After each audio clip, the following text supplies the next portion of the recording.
हरिशरणं हरिशरणं हरिशरणं। अनंत अनंत ब्रह्मांड नायक अकारण करुणा वरुणालय भक्तवांछा कल्पतरु भगवान श्याम सुंदर के अनुग्रह विग्रह सभी संत महापुरुषों के पावन चरणों में वंदन। आप सभी को जय सिया राम। जय सिया राम। हरि हरिजन बिनु जो कविताई सुभग प्राण बिनु जीमी बपू भाई। भगवान की पावन चर्चा हम लोग श्रवण करेंगे। आज श्रीमद् भागवत पुराण कहने का सौभाग्य दास को प्राप्त हो रहा है। मोहिन ज्ञान बुद्धि बल चतुराई किन्न चहो हरि कथा सुहाई। कथा कहने का सौभाग्य मिला है, इसलिए सब मिली मोहि देहु आशीषा सुफल होत निज गिरि बागीसा। सब लोग मिलकर के आशीर्वाद दीजिए कि यह कथा निर्विघ्न संपन्न हो। कथा तब होती है जब भगवान की कृपा हो, हमारे पूर्वजों की कृपा हो। आज संजय जी और इनके पूर्वजों का पुण्य प्रताप एक पूंजीभूत हुआ है। पुण्य पुंज बिनु मिलहि न संता। जब तक पुण्य पुंज नहीं होगा संत नहीं मिलेंगे, और संत नहीं मिलेंगे तो कथा भी नहीं मिलेगी। सताम प्रसंगान मम वीर्य संविदो भवन्ति हृतकर्ण रसायना कथा तज्जोषणादास्वपवर्ग वर्तमनी श्रद्धा रतिर्भक्तिरनुक्रमित। संत वही जो हरिगुण गावे, जो भगवान के गुणों को गाता है वही संत है। चाहे वो कैसा भी हो, चाहे वो गृहस्थ हो, चाहे विरक्त हो, जिस जाति में हो, जिस वेश में हो, जो हरिगुण गाता है। श्री रामानंद सागर जी साधु नहीं थे, लेकिन जब उन्होंने रामानंद धारावाहिक बनाई, आप सबको पता है इतना लोकप्रिय धारावाहिक। पहले टीवी बहुत कम चलती थी, लेकिन जब से रामानंद सागर ने रामायण धारावाहिक शुरू किया, घर घर टीवी आ गई। महाभारत और रामायण ने सबके घर में टीवी ला दिया। कहने का मतलब जिनका भगवान से संबंध जुड़ गया वही संत है, और जिसका भगवान से संबंध नहीं जुड़ा वो असंत है। हम लोग भटक रहे हैं। क्यों भटक रहे हैं? इसलिए हमको रस चाहिए। सब लोग रस के पीछे पागल है। किसी को रस धन में मिलता है, किसी को मान बढ़ाई में मिलता है, किसी को पत्नी में, किसी को बेटा में, किसी को मोबाइल। सब कहते हैं ना, कोई धन दौलत में पागल है, कोई पागल मान बढ़ाई में, कोई रूप रंग में पागल है, कोई पागल है कविताई में।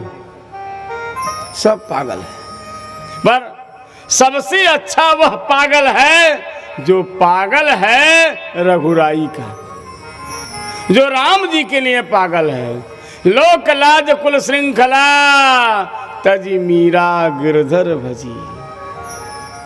देखो, जब तक भगवान का स्वाद नहीं मिल रहा है, जब तक राम नाम का स्वाद नहीं मिल रहा है, तभी तक हम भटक रहे हैं।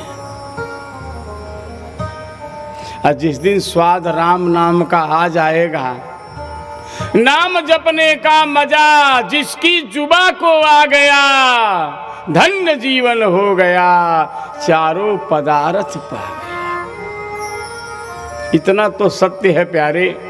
हम रहें ना रहें पर मोहब्बत रहेगी, दासता हमारी दुनिया कहेगी। हम नहीं रहेंगे, पक्का है। लेकिन अगर हम राम जी से जुड़ गए, यदि राम जी के हो गए, तो नहीं रहेंगे तभी हमारा नाम अमर रहेगा। राम का नाम लेकर जो मर जाएंगे वे अमर नाम दुनिया में कर जाएंगे। गीधराज जटायु पक्षी हैं, आज भी उनका नाम अमर है। केवट जाति के निषाद थे, आज भी नाम अमर है, सबरी भीलनी है नम। क्यों? क्योंकि भगवान से जुड़ गए। इसीलिए महात्मा लोग कहते हैं देखो सब कुछ करना है, कोई रोक नहीं है, लेकिन भगवान का हो करके करना है। तो भागवत महापुराण की कथा हम लोग श्रवण करने चल रहे हैं। भागवत की कथा क्यों होती है? एक पहला उद्देश्य तो ये है कि हमारे पितरों का कल्याण हो जाए। श्राद्धे प्रयुक्तम पितृतृप्ति मां बहेत। हमारे वंश में किसी के द्वारा जाने अनजाने अपराध बन गया हो, परिणाम स्वरूप हमारे पूर्वज किसी अधो योनि में चले गए हों, प्रेत बन गए हों, कीट पतंग बन गए हों, हमारा कर्तव्य क्या है? देखो गीता जी में भगवान क्या कहते हैं? उद्धरेत आत्मनात्मानम। अपना उद्धार स्वयं करना चाहिए। पता नहीं बेटा कैसा होगा, कौन जानता है। इसलिए उद्धार अपना स्वयं करें।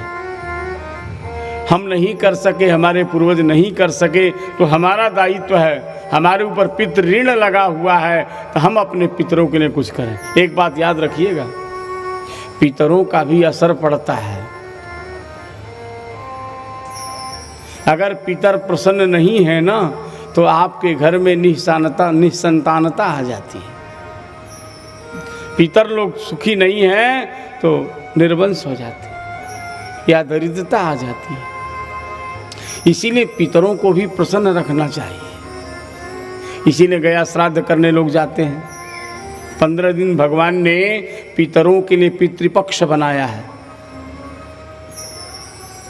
आज हम लोग भाग रहे हैं केवल पाश्चात्य परंपरा की ओर, लेकिन एक न एक दिन लौटना पड़ेगा। कोरोना ने सबको लौटा दिया, कहा 3 बार साबुन लगाओ, ऐसा करो वैसा करो। ये पुरानी परंपरा नई नहीं है, लेकिन भय से लोग प्रवृत्त हो गए। एक दिन आपको पुनः उसी परंपरा को अपनाना होगा, तभी जाकर के हमारा देश विश्वगुरु बनेगा। तो अपना उद्धार, अपने पूर्वजों का उद्धार हमें स्वयं करना चाहिए। इसके लिए भगवान की कथा, और स्वयं सबसे बड़ी बात जानते हैं क्या है? अपने वाणी को सुधारना। हमारी वाणी यदि मधुर है, वाणी में यदि सरसता है, तो सब जगह आदर मिलेगा और सब प्रसन्न होंगे। मीठी वाणी से सबको प्रसन्नता होती है। प्रिय वाक्य प्रदानेन तुष्यन्ति सर्वजन्तवः तस्मात् तदेव वक्तव्यम। बचने का दरिद्रता। तो हम किसी को कटु वाणी से दुखी न करें। व्यवहार मधुर होना चाहिए। व्यवहार मधुरता का प्रथम है वाणी में मधुरता, और दूसरा हम किसी को 2 रुपया दें चाहे न दें, दान करें चाहे न करें, पर सम्मान सबका करें। तुलसी यही संसार में सबसे मिलिए धाय, ना जाने किस रूप में मेरे नारायण मिल जाए। मिलते रोज हैं, याद रखना। भगवान यही हैं, आपके बीच में हैं, आपके साथ में हैं, रोज मिलते हैं।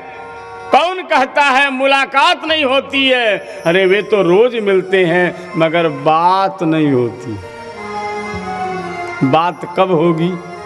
जब दिल से दिल मिल जाए। यदि होवे सच्चा प्यार, क्यों नहीं मिले कन्हैया। यदि जुड़ गया दिल का तार, तो क्यों नहीं मिले कन्हैया। हृदय का कनेक्शन तो जुड़े एक बार। हृदय का कनेक्शन कब जुड़ेगा? जब हृदय निर्मल होगा। हृदय निर्मल कब होगा? जब हम अपने को भगवान का मानना शुरू कर दें। आज से ही आप समझ लो भगवान के हैं। भगवान का कौन होता है जानते हो? भगवान का वही होता है जो भगवान की मानता है। भगवान को मानने वाला भगवान का प्रिय नहीं होता है।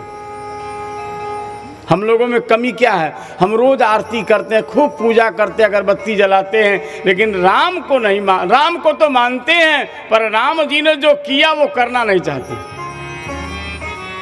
राम जी ने क्या किया? प्रातः काल उठ के रघुनाथ, मात पिता गुरु ना वही माथा। भगवान राम कहते हैं, देशे देशे कलत्राणी, देशे देशे च बांधवाः, तम देशम नहीं पश्यामि यत्र भ्राता सहोदरः।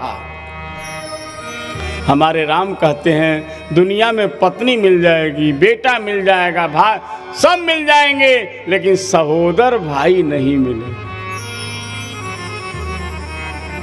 किसके लिए कह रहे हैं? लक्ष्मण के लिए। आप बताओ, लक्ष्मण जी सहोदर हैं? सहोदर नहीं है। भरत जी सहोदर, लेकिन श्री राम जी मानते हैं। भाई के प्रति कितना प्रेम होना चाहिए। मां भ्राता भ्रातरम द्विषद, भाई को भाई से द्वेष नहीं करना चाहिए, ये राम जी कहते हैं। और हम लोग भाई को दुश्मन मानते हैं। इतनी सी जमीन के लिए कपार फोड़ देते हैं, मुकदमा चला देते हैं। इसका मतलब हम राम को मानते हैं, राम की नहीं मानते हैं, इसीलिए दुखी है। तो श्रीमद् भागवत महापुराण का मूल उद्देश्य क्या है? अपने वंश में अगर कोई अधोगति को प्राप्त हो गया हो तो भागवत जी से उनका उद्धार हो जाता। दूसरी बात, भागवत की कथा अंत सुधारने की कथा है। कहते हैं ना, अंत भला तो सब भला, अंते यामति सा गति। अंतिम में जैसी बुद्धि आपकी बन गई, आपको वही बनना पड़ेगा। अगर आपकी अंत में धन में आसक्ति हो गई ना, तो मर के सांप बनना पड़ेगा। सांप बन के धन की रखवाली करेंगे। अगर अंत में आपके बेटों में गति मंदी बन गई, बाल बच्चों में ज्यादा आकर्षण हो गया, तो कुत्ता बन के पहरा देना पड़ेगा। जैसी वृत्ति आपकी बनेगी, आपको वही बनना पड़ेगा। अंते यामति सा। इसीलिए भागवत की कथा है। भागवत की कथा क्या है? अंत सुधार। देख लीजिए, परीक्षित को सांप लगा, 7वें दिन तक्षक डस लेगा, तो परीक्षित कहाँ गए? गंगा के किनारे गए। सुखदेव भगवान की कृपा हो गई, सुखदेव जी ने भागवत कथा सुना दी। भागवत कथा सुनने के बाद परीक्षित जी बैठ गए। कब तक्षक नाग आया, कब डसा, क्या हुआ उन्हें पते नहीं। बस अहम ब्रह्म परम धाम ब्रह्मा हम परमम पदम चिंतन करके ब्रह्मगति को चले। तो मृत्यु सुधारती है भागवत कथा। भागवत कथा का तात्पर्य यही है, मृत्यु सत्य है, मृत्यु से घबराना नहीं है, मृत्यु को महोत्सव बनाना है। जो मृत्यु से टकरा गए, उनका जीवन कलंकित हो गया। आपने कथा सुनी है, कंस को सूचना मिली, देवकी का 8वां गर्भ तेरा काल होगा। तो कंस ने क्या किया? मृत्यु को महोत्सव नहीं बनाया, मृत्यु से ही टकरा गया।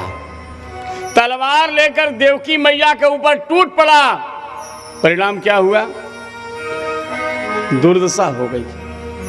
इतना कलंकित हो गया, इतना कलंकित हो गया, शायद आपके गांव में कंस नाम का कोई आदमी हो, है? आप कल्पना करो।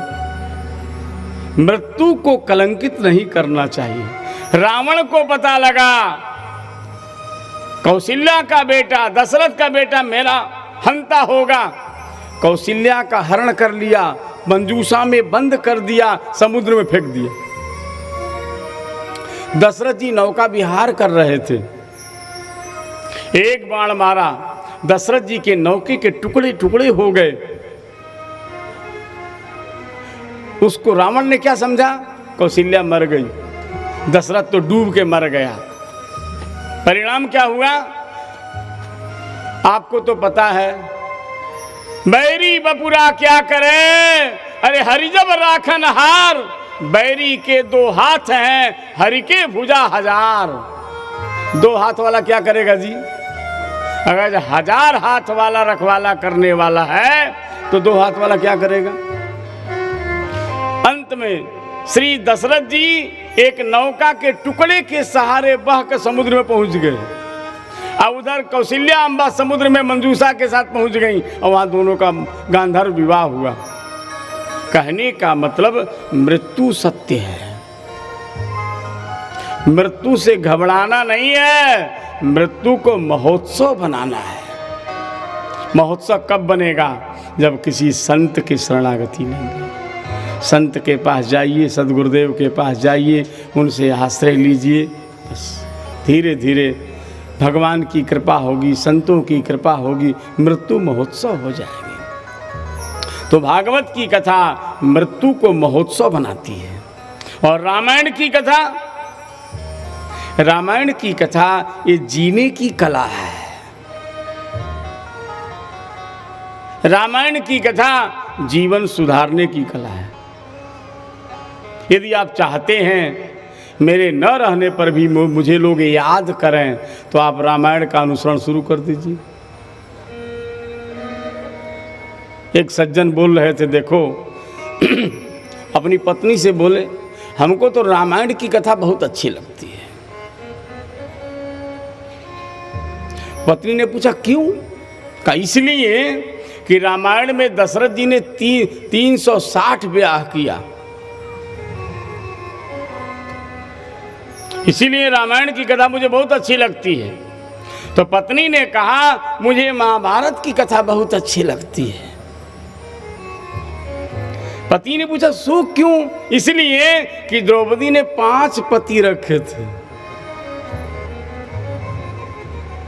अगर ये भाव आपके मन में है, स्त्री कहना चाहती है द्रौपदी जब 5 भत्ता रख तो हम भी 5 2-4 रख ले तो क्या आपत्ति है?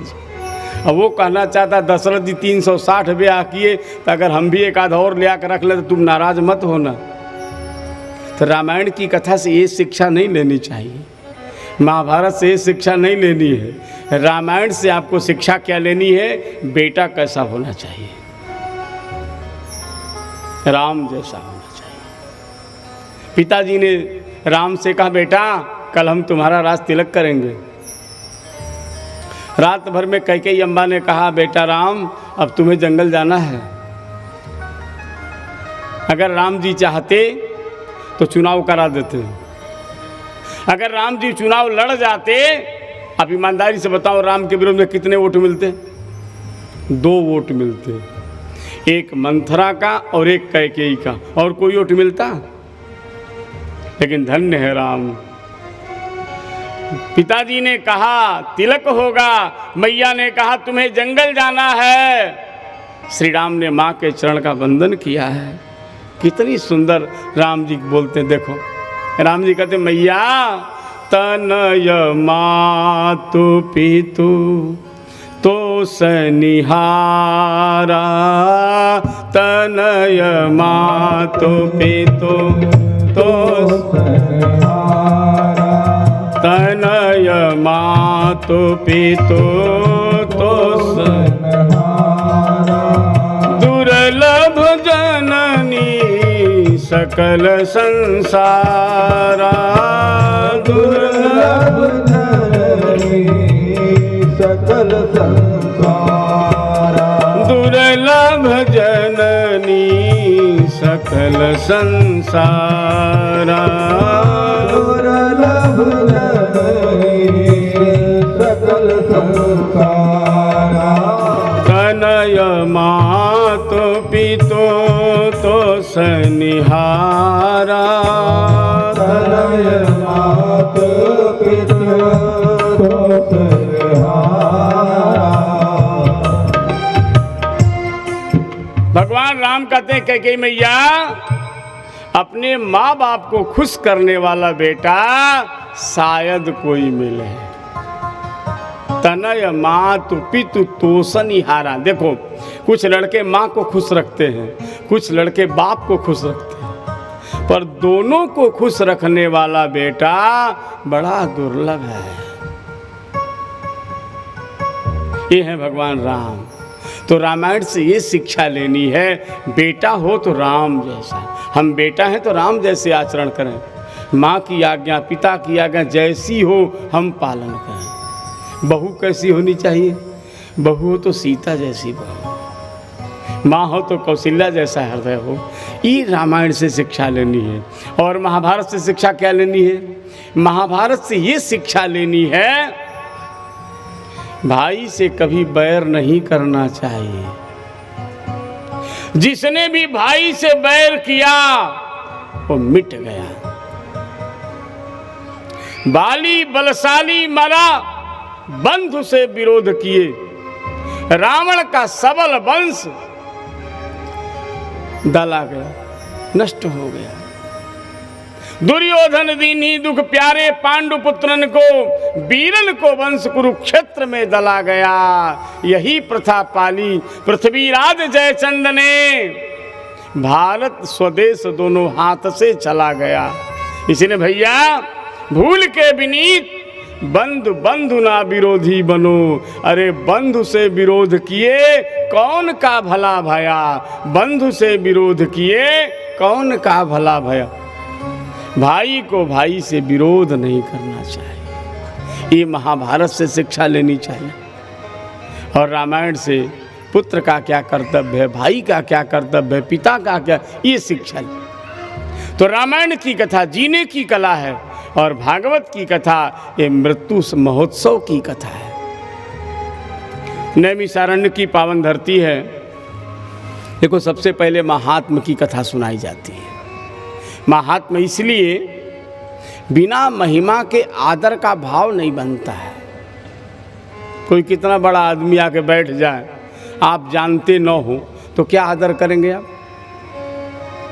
आदर तब होगा जब जानकारी होगी। जाने बिन होई प्रतीति, कहते हैं ना, कद्र हीरा साह जाने या कि जाने जौहरी, कद्र जूता पाँव जाने या कि जाने खोपड़ी। हीरे की कदर कौन करेगा? राजा महाराजा करते हैं या तो जौहरी करेगा। एक हीरा किसान को मिला, किसान ने हीरा को लाया और बैल के गले में पहना दिया। एक जौहरी उधर से निकला, जौहरी ने देखा अरे तो हीरा है, किसान के पास पहुंचा, कहा क्यों ये पत्थर बेचोगे? किसान ने कहा हाँ हाँ ले जाओ। कितना लोगे? कहा जितना दे दो। अब देखिए फर्क समझिए आप, हीरा है उसकी कीमत 1 करोड़ रुपया है, किसान को पता नहीं है। जौहरी देख रहा है वो हीरा है, किसान से कहा कितना रुपया लोगे? जौहरी, किसान ने कहा भाई जो दे दो, तो उसने 5 रुपया दे दिया। बैल के गले से हीरा निकाला, किसान ने जौहरी के हाथ में रखा। कमाल देखिए, देखो एक चौपाई है विश्राम सागर की, जो नर जान के करे ढिठाई, ताको काल घसीटत जाई। जो जान बूझ करके बदतमीजी करता है ना, काल उसके पीछे पड़ जाता है और फिर विनाश करके ही मानता है। इसलिए जान बूझ के ढिठाई नहीं करनी चाहिए। जौहरी को पता है 1 करोड़ रुपया कीमत है और 5 रुपया दिया। हीरा जौहरी के हाथ में जैसे आया, हीरा गलने लगा। जब हीरा गलने लगा तो जौहरी ने कहा क्यों? अभी तक नाली में पड़ा रहा, बैल के गले लटका रहा तो कोई बात नहीं, और हमारे हाथ में हाथे गल गया। तो हीरे ने उत्तर दिया, देखो मैं नाली में पड़ा रहा, क्यों? क्योंकि मुझे कोई जानता नहीं था।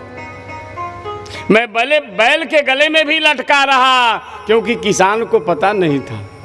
लेकिन तू कितना बड़ा पापी है, तू जान रहा है मैं हीरा हूं, मेरी कीमत 1 करोड़ रुपया है, तो जान करके तू 5 रुपया मेरी कीमत लग रहा है। तेरी नीयत को देख करके मेरा हृदय गल गया। कहने का मतलब जब आप जान रहे हैं तो कम से कम जान बूझ करके तो पाप मत करो। 1 करोड़ रुपए का सामान 5 रुपया में आप खरीद रहे हो, कितने बड़ी बुद्धिमान हो बताओ। जब तुम जान करके हमारी कीमत घटा दिए तो हम तुम्हारे जैसे पापी के पास क्यों जाएंगे। कहने का मतलब महिमा का ज्ञान आवश्यक है। भागवत की क्या महिमा है, भागवत की कथा क्यों सुननी चाहिए, इसके लिए पद्म पुराण में भागवत का महात्म्य निरूपण किया गया है। नैमिषारण्य की पावन धरती पर 88,000 महात्मा बैठे हैं। आचार्य हैं शौनक जी महाराज। शौनक जी महाराज विराजमान हैं। अचानक सूत जी का आगमन होता है। सूत जी महाराज जब विरास गद्दी पर बैठ गए, ऋषियों ने पूजन किया, आरती उतारी, उसके बाद हाथ जोड़कर प्रार्थना करी, हे भगवान, इस कल संसार में प्रायः लोग आसुरी वृत्ति के हो गए हैं। इह घोरे कलौ प्रायः जीवश्चासुरतांगता, प्रायः लोग असुर हो गए। अब बुरा मत मानिएगा, वर्तमान की स्थिति बड़ी विलक्षण हो गई है। मानव बढ़ते जा रहे हैं, इंसानियत खत्म होती जा रही है। देखिए तो बढ़ रही हैं बस्तियां चारों तरफ, मकान पर मकान, मकान पर मकान बने जा रहे हैं। जितने सीमेंट सरिया महंगा हो रहा है उतने मकान बन रहे हैं। देखिए तो बढ़ रही हैं बस्तियां चारों तरफ, ढूंढिए तो एक भी मिलता नहीं इंसान कोई। ये बड़े बड़े साहब लोग क्या करते हैं, अन्न क्षेत्र चलाते हैं, प्याऊ लगा देते हैं। एक सेठ जी प्याऊ लगाए थे, एक प्यासा आया, महाराज प्यास लगी है, कहा बैठ जाओ। अरे महाराज पानी, है नहीं, अभी आदमी नहीं है। थोड़ी देर बाद, अरे महाराज प्यास लगी है, अरे आदमी नहीं, बोल तो दिया, बैठ जाओ। आधे घंटे तक बेचारा बैठा रहा। अरे भाई प्यास लगी, मुझे पानी दो, कह दिया ना आदमी नहीं है। तो प्यासा झल्लाता हुआ बोला, तुम क्या हो, तुम आदमी नहीं हो क्या, तुम पशु हो? बताइए, अपने आज सेवक को आदमी कह रहा वो, और अपने का है वो, बताइए। वो कह रहा तो उत्तर दे रहा आदमी नहीं है, इसका मतलब तुम क्या हो? आप पानी भी नहीं पिला सकते और कहने के लिए प्याऊ चल रहा है, नक्षत्र चल रहा है। कोई आ गया तो अब सेवक पानी पिलावे, हम क्यों पानी पिलावे, तो हमारा तो मान घट जाएगा। लो भाई, याद रखना, सबके हृदय में ठाकुर जी है। अगर आप किसी को सम्मान देंगे तो ठाकुर जी आपका भी सम्मान कराएंगे। सुख दीन्हे सुख होत है, दुख दीन्हे दुख हो। तो इसलिए यहाँ कह रहे हैं, इस कलयुग में प्रायः आसुरी वृत्ति बढ़ गई है, असुर हो गए हैं लोग, प्रायः सब दुखी हैं। ऐसा नहीं है कि गरीब लोग दुखी हैं, बड़े बड़े धनी लोग भी दुखी हैं। जिनको धन ज्यादा है वो रोगी ज्यादा है, या तो बेटा नहीं है, या तो पत्नी मर गई है, कोई न कोई समस्या लगी हुई है महाराज। कोई तन दुखी, कोई मन दुखी, कोई धन बिन रहत उदास, थोड़े थोड़े सब दुखी। सुखी कौन है? सुखी राम का दास, जो भगवान का दास है। और राम जी के दास सब सुखी नहीं हैं, जिन गति मोरी न दूसरी आशा। राम का दास कौन सुखी है? जो दुनिया के आशा नहीं करता है। भगत जी आएंगे 100 रुपया चढ़ाएंगे, भगत जी आए पाँव छोड़ के चलेगा, रे कैसा जजमान है बताओ, 1 रुपया चढ़ाइबे नहीं किए। ऐसे राम के दास सुखी नहीं हैं। यही गति मोरी न दूसरी आशा, जो केवल राम के सहारे रहता है वो सुखी है महाराज। और जो बेटा की आशा देख रहा, बेटा कमा के हमको देगा, बहू सेवा करेगी। कितने बेटा सेवा करते हैं जरा बताइए ना। हम लोगों तो ऐसे घर देखे महाराज, एक ही बेटा वो भी अलग रह रहा है, एक ही बेटा है अलग रहता है। इसलिए भैया आशा एक राम जी की, बेटा से भी आशा मत करिए, बहू से भी आशा मत करिए, आशा राम जी से। राम जी की आशा होगी ना तो कहते हैं जा पर कृपा राम के होई, ता पर कृपा करे सब कोई। राम जी कृपा करेंगे तो बेटा भी कृपा करेगा, बहू भी कृपा करेगी। अगर राम जी की कृपा नहीं हुई ना तो कोई कृपा करने वाले हैं नहीं महाराज। इसलिए कलयुग में प्रायः लोग आसुरी वृत्ति के हो गए हैं, सब दुखी हैं। इसलिए महाराज इनका कल्याण कैसे होगा? एक प्रश्न बड़े पते की है, कृष्ण प्राप्ति करम शाश्वत। महाराज ये बताओ, इस कलयुग में घर में रह करके अपने बाल बच्चों के साथ रहकर भगवान की प्राप्ति हो सकती है क्या? कुछ लोग सोचते हैं साधु बनेंगे तब कल्याण होगा, कुछ लोग कहते हैं तीर्थ में जाकर रहेंगे तब कल्याण होगा। महाराज हम तो घर में रहना चाहते हैं, हमारा घर में ही कल्याण हो जाए ऐसा कोई उपाय बताओ। हमें पत्नी नहीं छोड़ना है, बच्चे नहीं छोड़ना है, मकान नहीं छोड़ना है, हमारा कल्याण कैसे होगा? हम दान भी नहीं करना चाहते महाराज ज़्यादा। देखो लिखा है यावत शक्ति दान करना चाहिए। अगर भगवान ने पावर दिया तो करो, नहीं दिया तो हाथ जोड़ लो महाराज, लेकिन है तो करना चाहिए। तो महाराज कैसे कल्याण होगा? कृष्ण प्राप्ति करम शाश्वत साधनम तद बदाधुना। सूत जी ने कहा तुम मुझे क्या समझ रहे हो? कहा आप हमारे गुरुदेव भगवान हैं। देखो जो व्यास गद्दी पर बैठ जाता है उसको गुरु जैसा ही आदर देना चाहिए। प्रयच्छति गुरु प्रीतो वैकुंठम जोगी दुर्लभम। मुझे पूरा भरोसा है आप हमारे गुरुदेव हैं, निश्चित ही गोविंद की प्राप्ति करा देंगे। ऋषियों ने प्रश्न पूछा है, उत्तर में श्री शौनक जी ने कहा देखो कलयुग कहने के लिए तो लोगों की दृष्टि में हेय है, पर कलयुग जैसा युग नहीं है। कलयुग के जीवों को सहजता से कल्याण हो जाए, थोड़े समय में कल्याण हो जाए। इसीलिए भगवान स्वयं सुखदेव जी के रूप में आए और सुखदेव जी के रूप में आकर के भागवत महापुराण का प्रवचन किया। केवल 7 दिन 7 दिन मन लगाकर भागवत की कथा सुन लीजिए, इसी में सबका भला हो जाएगा। जन्मांतरे भवेत पुण्यम तदा भागवतम लभेत। ये भागवत की कथा कब मिलती है? जब दूसरे जन्म में कोई पुण्य इकट्ठा हो गया हो। कई जन्मों का पुण्य जब संचित होता है तभी भागवत की कथा सुनने को मिलती है। हम लोग कथा श्रवण कर रहे हैं, देवता तरस रहे हैं, देवताओं को नहीं मिलती है महाराज। और बहुत लोग ऐसे हैं कथा कराते हैं लेकिन व्यवस्था में जुटे रहते हैं, उनको भी नहीं मिलती। कराने वाले को लाभ कम मिलता है। कहते हैं ना जो पेड़ लगाता है उसको फल कम खाने को मिलता है, बाद वालों को मिलता है ज़्यादा। क्यों? लगाने वाला बेचारा सिंचाई छटाई में उस परेशान रहता है।